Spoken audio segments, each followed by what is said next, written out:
going on, guys? Welcome to today's video. Today we're going to be talking about 2 details you should be adding to your shadowboxing. Now I say shadowboxing because it's pretty much what we're going to be doing at the beginning of our sessions as a warm-up. No matter whether we're doing a pad work session, a bag session, a sparring session, shadowboxing is probably the first thing we're going to be doing. So now these 2 details will definitely help you out, give you a good prep work for your session that day and a good reminder of what you should be focusing on. So with that said, guys, let's get to detail number 1. Detail number 1 is probably one of the most important things you could be doing in your shadowboxing because it'll transfer over very well to your fighting, and that is your head movement. It's important to make sure you're moving your head because obviously the name of the game is to hit and not get hit. Adding that into your shadowboxing, if you guys watched my previous video, you guys know that I spoke about tapping your feet. I won't go into full details about that on this video because we're focusing on moving your head. So now, when you're moving your head and you're tapping your feet, you have a rhythm. So now it's good when you're tapping your feet and you're moving your head because you get a sense of where you're going to go. So now ideally, as you're shifting your weight back and forth to your front leg and the back leg, when you're shifting your weight to your front leg, you're dipping your head to the left side. Now when you're shifting your weight to the back leg, that's when your head dips to the right side. So now you get this little back and forth motion, moving your head side to side. This will allow you to constantly move your head side to side, not giving your opponent a stationary target, which is important to avoid getting hit. It sets up traps, it sets up tricks, it breaks the pattern down as well.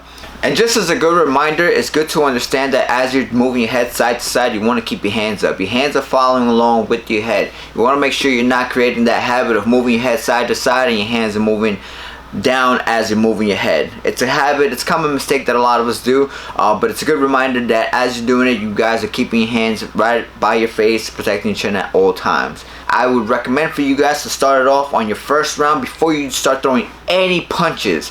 You want to get used to constantly moving your head, dipping your head, moving it side to side because it's a habit that will definitely help you from not being a stationary target and your opponent can just close his eyes, throw a jab or a right hand down the pipe and he hits you. Alright, so definitely start it off on your first round without throwing any punches first, just so you create good muscle memory and a good reminder to move your head and not be an easy target. So detail number 2 is round number 2 for you. Round 1 was about moving your head, footwork, learning how to, reminding yourself more than anything to get your head off the center line.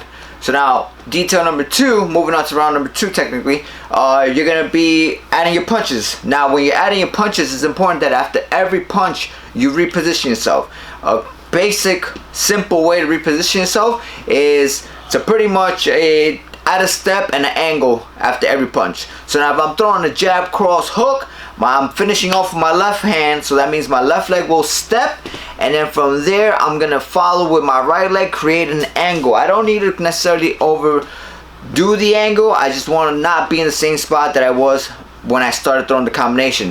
If I throw a jab, cross, hook, cross, I'm finishing off with my right hand, so now my right leg's going to step at an angle to the right, and I'm going to reposition with my left leg.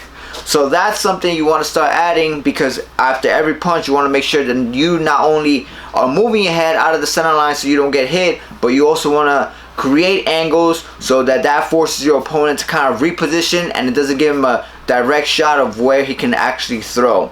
Alright, forcing your opponent to have to reposition is very important because it keeps you ahead of the game, it keeps you ahead of the race, and it constantly has him trying to figure out where you're going.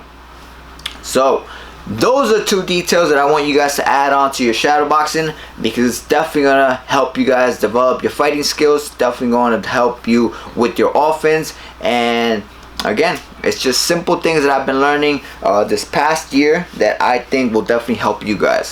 If you guys like the video, hit that like button. Don't forget to subscribe. If you think it's useful, send it to somebody. Let them, share the information with them. And with that said, guys, I'm going to catch you guys in the next one. Thanks so much.